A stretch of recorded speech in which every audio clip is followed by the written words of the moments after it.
Hello, my name is Jim Weber. I'm a veterinarian and a faculty member at the University of Maine. This video is part of the GOAT non-surgical artificial insemination workshop that was a cooperative effort between University of Maine and Cornell University a while back.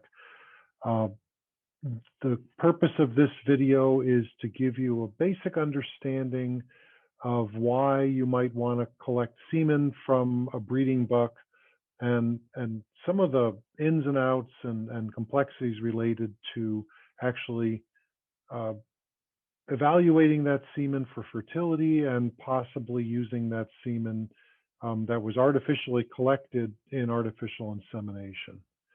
There's a lot of moving parts here. This video is different than what we went over in the workshop. During the workshop, we had all kinds of equipment set up.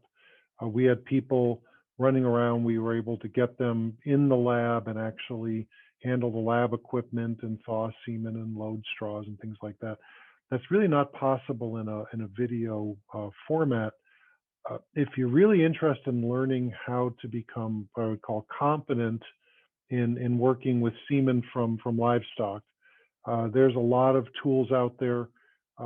There's certainly cooperative extension, your local university that might have an animal science department, possibly another goat producer who's been doing this for a while and has some experience might be able to help you learn some of the techniques.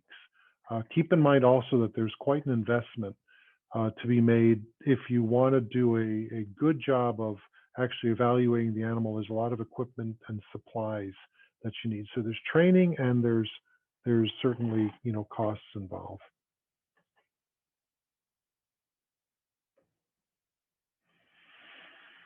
So why would we want to do this?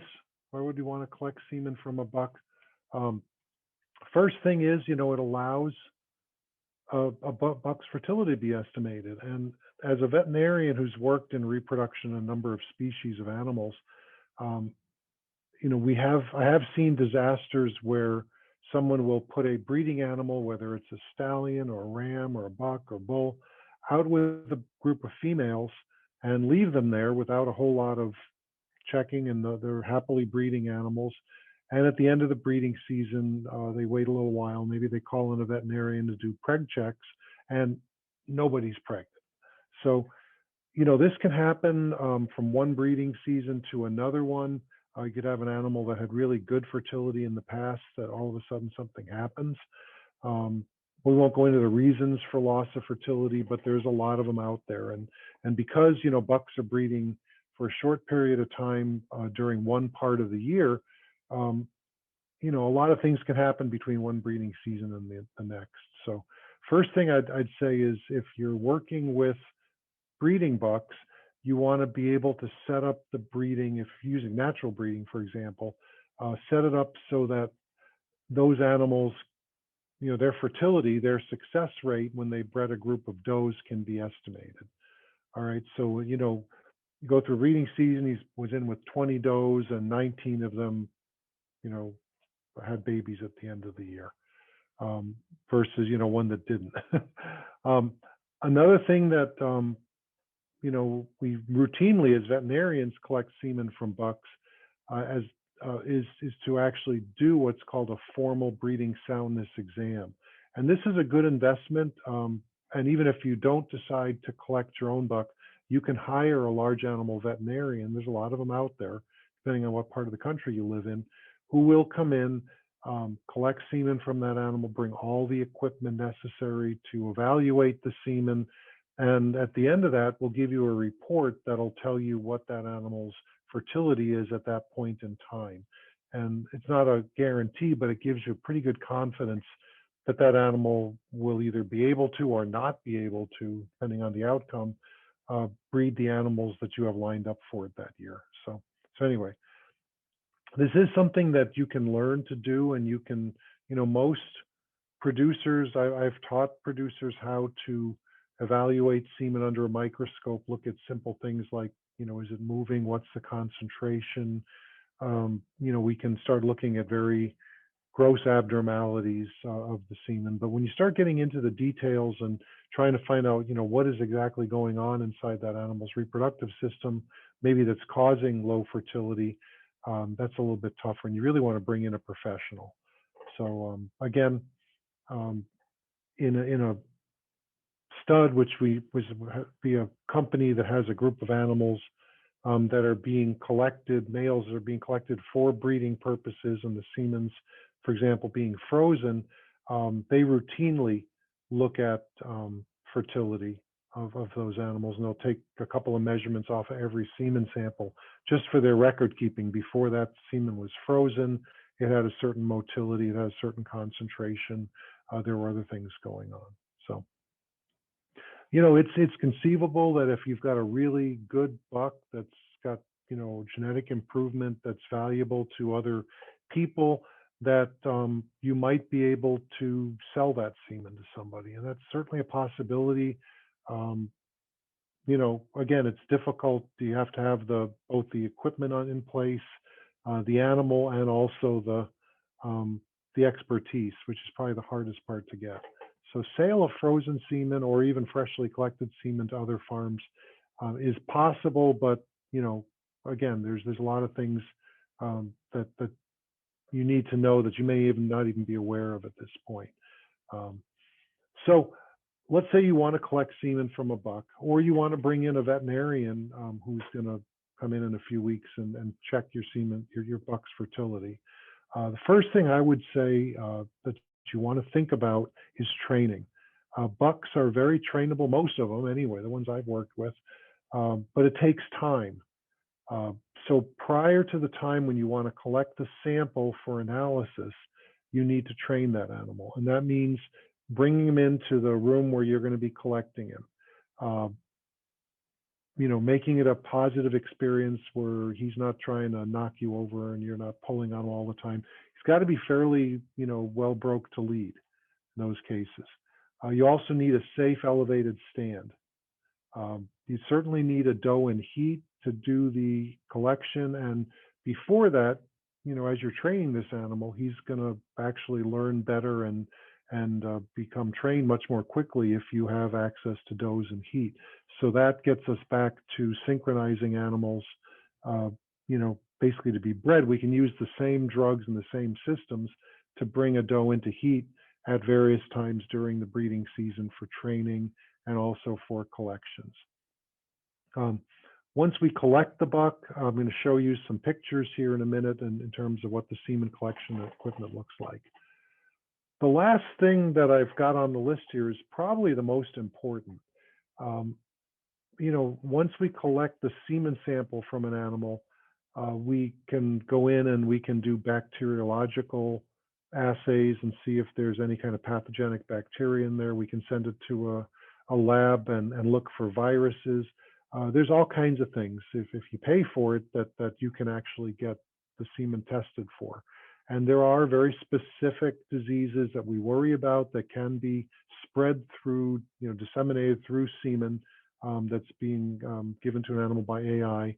Unfortunately, all the things we do when we handle buck semen, for example, freezing it, is meant to preserve cells.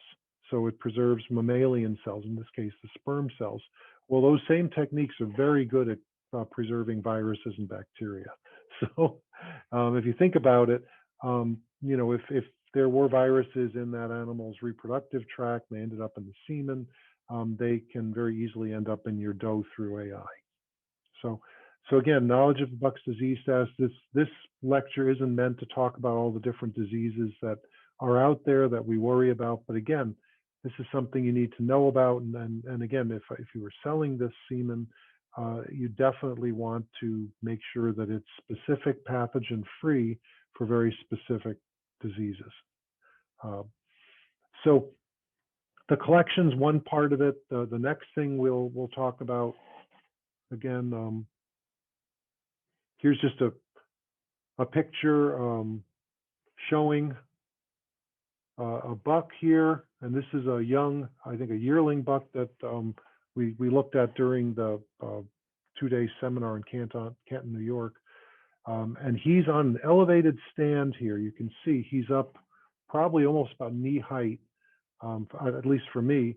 That allows me to get a good access to his undercarriage to actually collect the semen.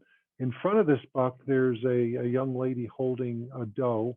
This doe is in heat, and there's another person sort of behind me who is holding the buck by his halter. So I'm basically free. I'm relying on the two people in front of me to keep those animals quiet and where they should be. So again, requires training.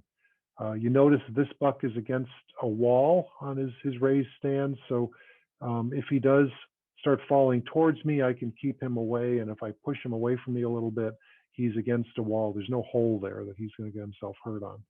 One thing that's not on this, it's not a bad surface. This is a plywood surface, which is kind of rough.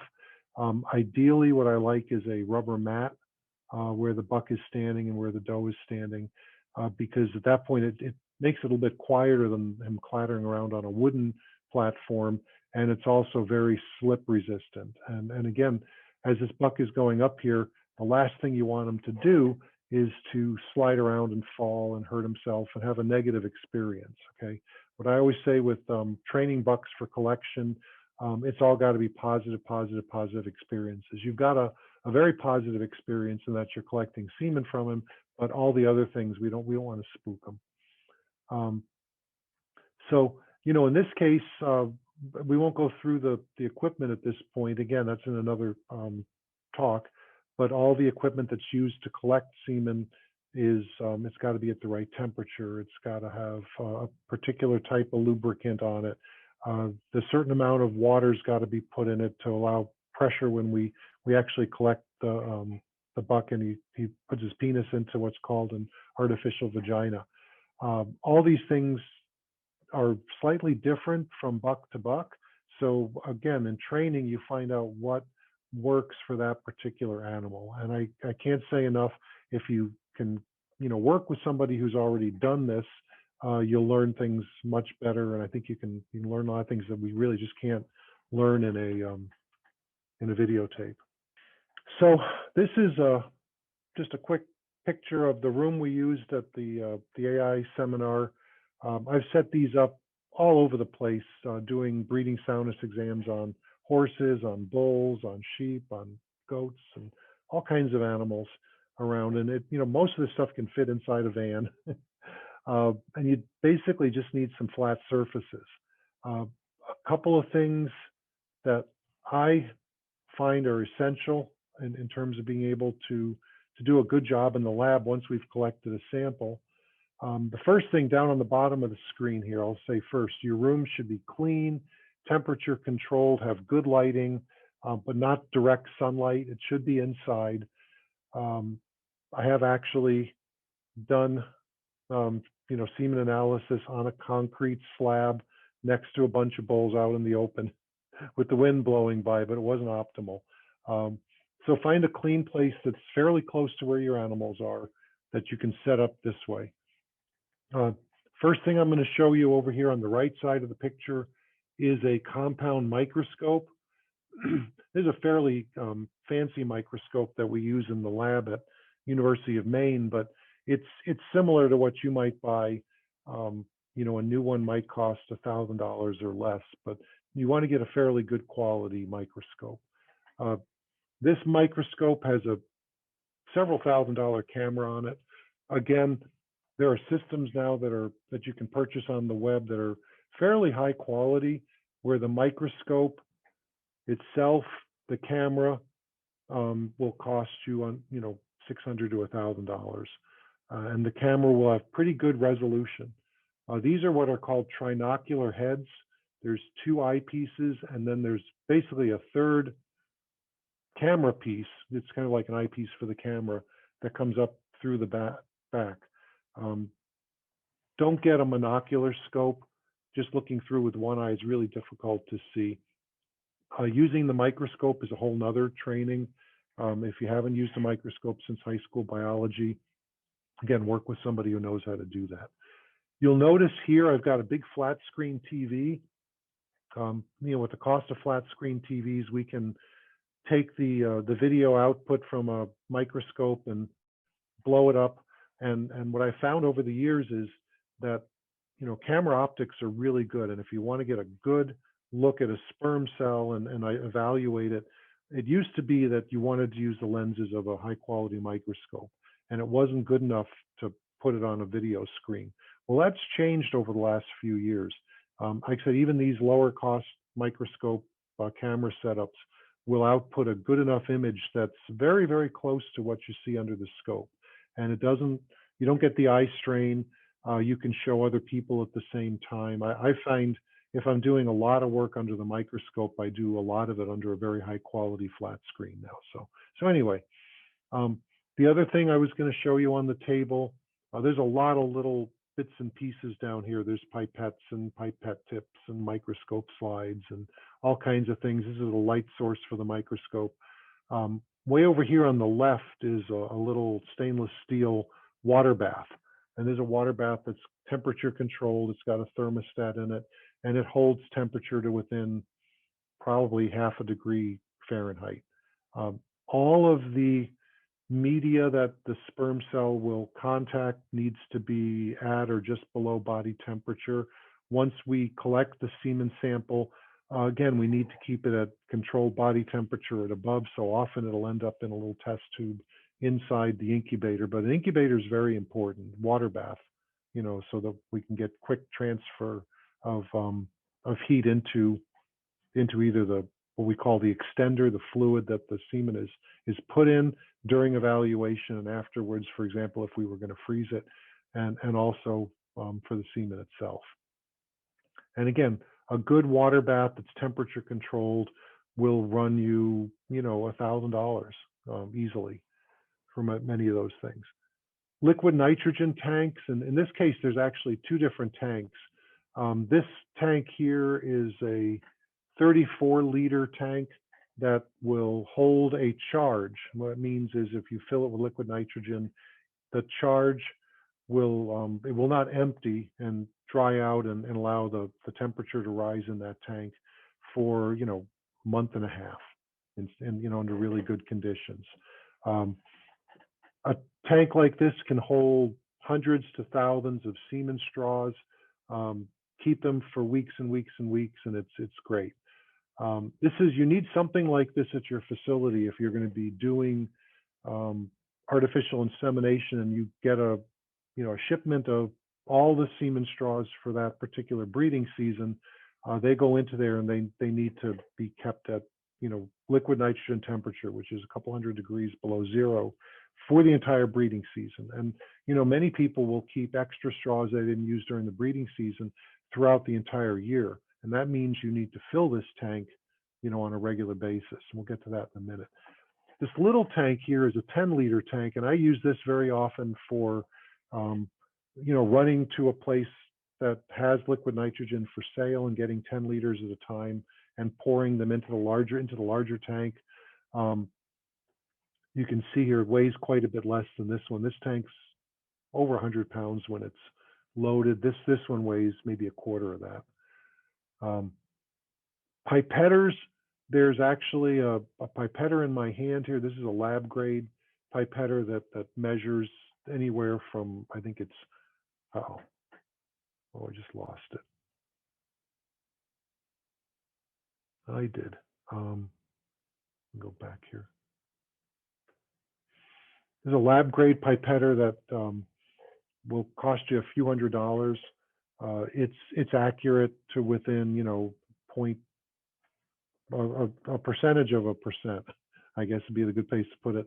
And when we're doing dilutions and we're trying to figure out concentrations of semen, you need to be able to accurately measure volumes of liquid. We'll be diluting these things, and I'll talk about what's something called a counting chamber in a minute here. Then there's a whole bunch of different types of lab grade disposable plastic tubes. Many of them come sterilized. Microscope slides of different types. If we're processing semen, we actually have to put it into what are called semen straws, and these come in 1/4 cc and 1/2 cc sizes. And again, you need to buy these. Most places that freeze semen will get different colored semen straws, and there's also ways to seal the straws, and those come in different colors. And between them, you can actually color code your different animals. There's tweezers for picking up things, and they're really cool. There's special gloves, all kinds of things. Very important part of working in the lab with semen is once when you collect it from the animal, it's in a very concentrated state. Maybe 1 billion cells per milliliter of semen. Okay, if you put that under the microscope, it's way too concentrated to actually do anything with. So the first thing we do with the semen is we dilute it, and generally we diluted it to a concentration where the number of sperm cells in a straw of semen is about what we want to put into a dough. So for example, you might have a recipe for making a half cc semen straw that holds 100 million cells or 50 million cells or whatever they say. So we have to very accurately bring it down to that level. There's also additional media that's used if we decide that we're going to freeze the semen. We would actually use liquid nitrogen to slowly bring that semen down to the temperature of the liquid nitrogen, but it's got to be in a special cryopreservative, and we can think of this as antifreeze for cells. It's like the antifreeze you'd put into your car. So there's lots of moving parts here. There's lots of equipment. This is all available, certainly. It's things you can get commercially online from different types of vendors. And there's a few really good vendors that sell pretty much all of this stuff. But it's a big investment, and you really have to know how to use it.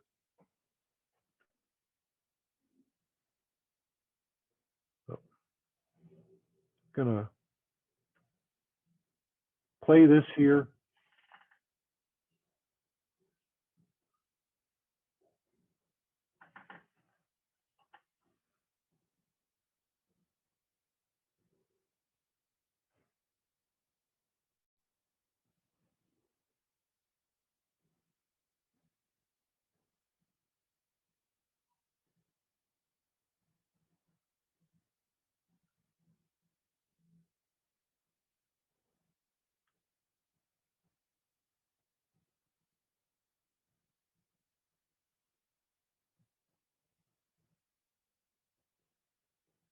Okay, let's go down to the next one. This was just showing you some moving parts going in there. During the seminar, we're doing some work with the semen.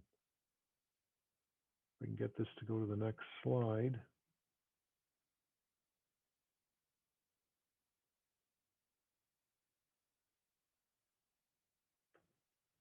There we go. So another thought here is, you can see there's a lot of things that you have to learn to do frozen semen processing, and it's certainly dealable. You can hire people to actually do this to your on your farm. They come to your farm, they freeze the semen, and they'll leave you with the straws, but it's pricey. And I guess I wanted to talk about the alternative that most people in goat breeding use if they want to really get some good genetics into their herd. And that is you buy frozen semen straws from a reputable company with experience in the technique. So there's a number of these out there. Again, I'm not going to advocate for any of them or give you some specifics, but if you look around, talk to people in your particular industry for your particular breed of goats, and you'll start finding that there's probably semen out there, that's been shown to be pretty good quality. So what are the advantages of this? Even if you're spending, you think, oh, here's a half cc straw and I'm spending $50 for it, plus shipping and getting it to you, or even more than that, you think that's really expensive if you figure out how much that costs per pound.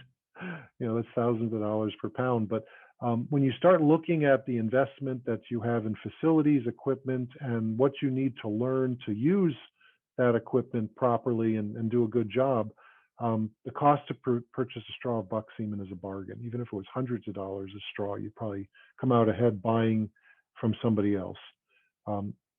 Also realize that company has taken on all the risks related to keeping the buck alive. You don't have to have him on your farm and feed him and worry about him, hurting himself or hurting somebody else.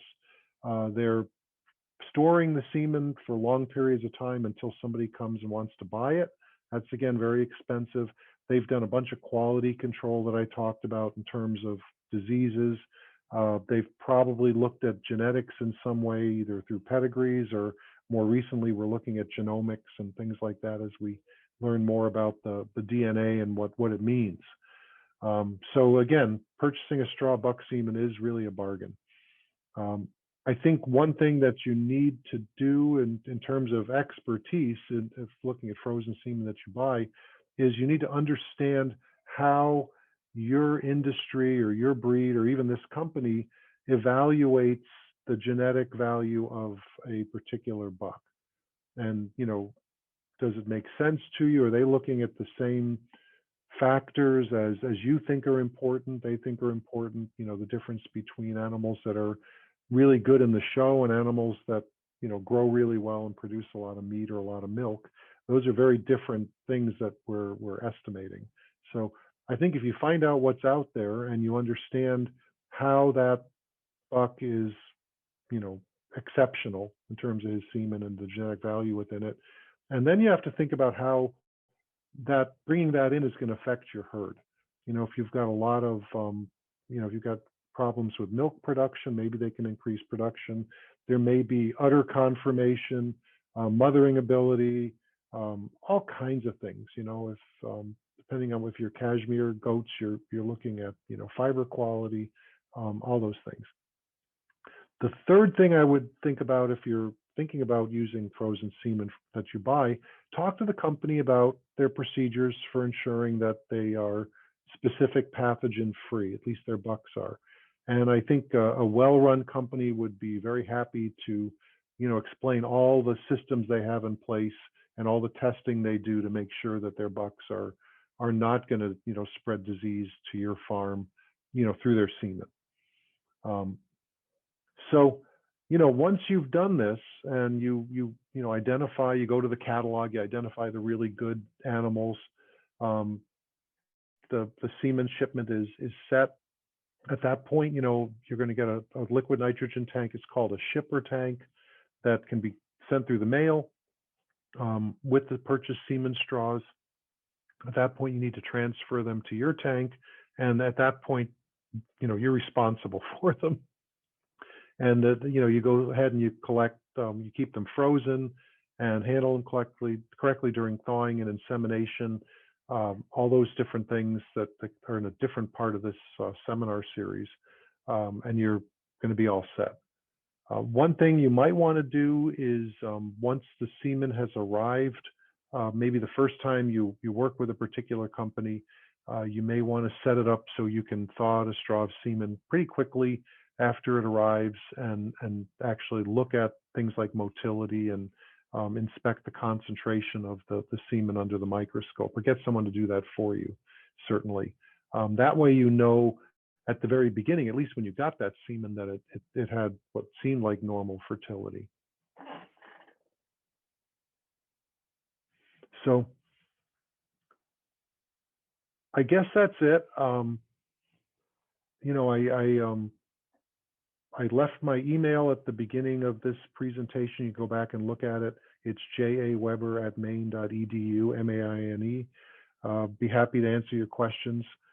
This is one of these things where, again, it would be great if we can, do a local seminar, an all-day seminar, or in the case of what we did in Canton, it was a 2-day seminar to basically teach people how to do these types of things. It's very difficult to show them all the nuts and bolts in a meaningful manner, I guess. And I hope that this presentation has given you a little bit of an idea of what it would take to actually set up, a semen collection lab and do all the parts that you need to actually get this done.